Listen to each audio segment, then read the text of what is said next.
We're going to take a look at step 3 now of related rates, which is to simply write out what you know. This is going to be the easiest step we've done so far because we've already drawn a picture. This is example 1, by the way, of related rates, the water pouring into the tank.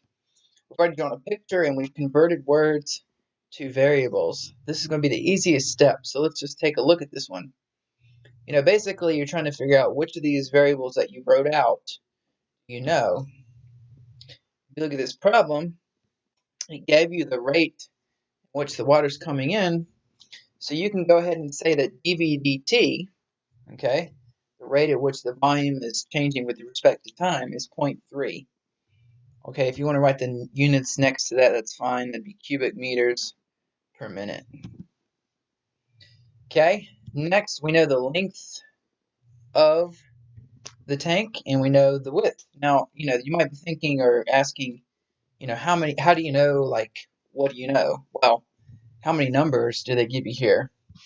They gave you 3, right? So, in math, you can pretty much look and see what a number looks like. Sometimes it might be in a word like THREE or something, but that's pretty much how you know.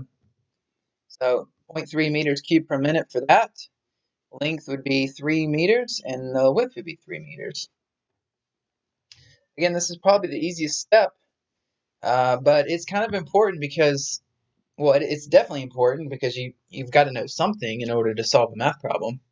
But furthermore, you can kind of see, what you don't know. Okay, you won't know what H is, or you don't know it right now. You don't know what dH dt is. You actually don't know V either right now. Okay, there's 3 unknowns. Now you might be thinking, okay, that's might be a problem, but it won't be. Okay, again, intuitively, you can tell that if you know the rate coming in, it's constant. You should be able to figure out the rate at which it's rising. So just writing out what you know is really important. That's going to be step 3 for related rates. The only thing you really need to figure out is this. Okay? Let's go ahead and look at step 3 for example 2. Just as a refresher, this is the ladder sliding away from the wall. They gave us a lot of information in this problem. Here are the variables that we came up with for this one as a refresher. Well, first of all, we know the length of the ladder is 5, so we're just going to write L equals 5. Now, let me ask you this. What would dL dt be?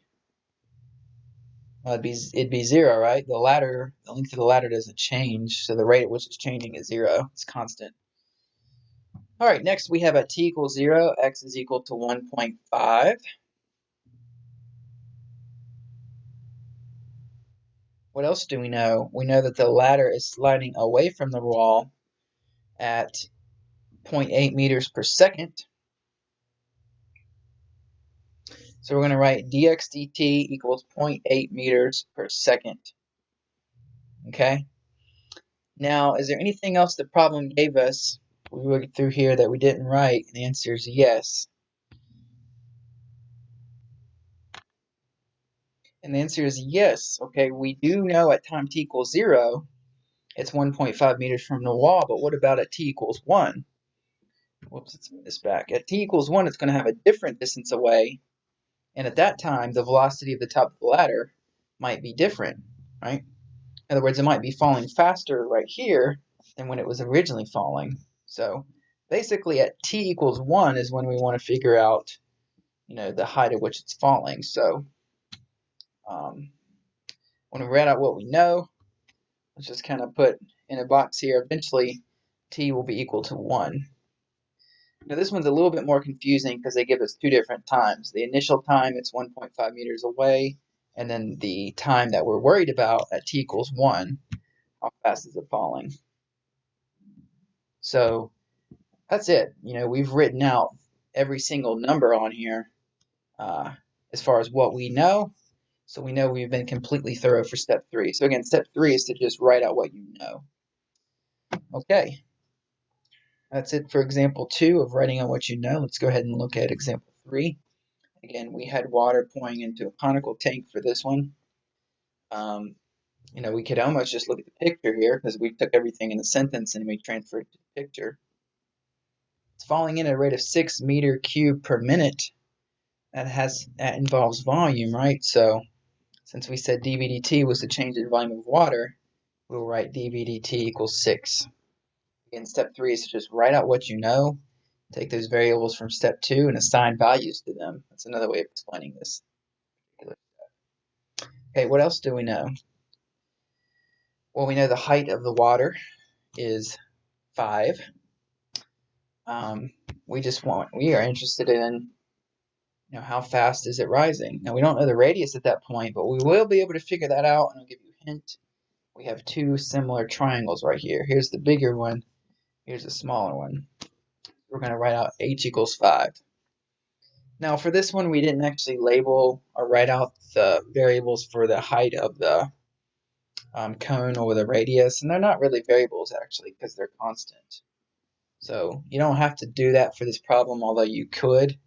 You just have to maybe label the water level H1 and the height of the cone H2 and so on and so forth. Basically, for right now, these are the only two things we're going to write out that we know. Okay. We will use this information as well. So, you might just, guess you could say, height of the cone, call it HC, is equal to 10. And the radius for the cone 4.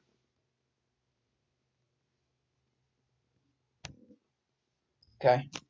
That's it. That's everything they gave us in this problem, all the numbers.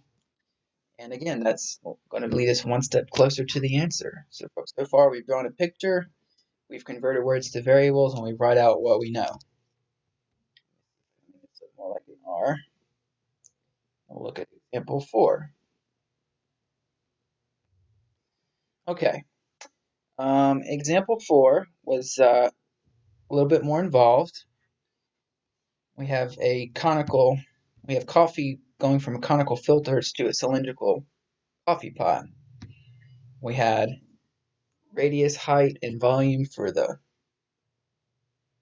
cone and its respective rates, and we had the radius, height, and volume for the cylinder and its respective rates. So basically, we just need to write out everything we know. We have 1, 2, 3, 5 is a number, and 4 numbers here. So we should be able to have 4 things we write out. Okay, we know the height of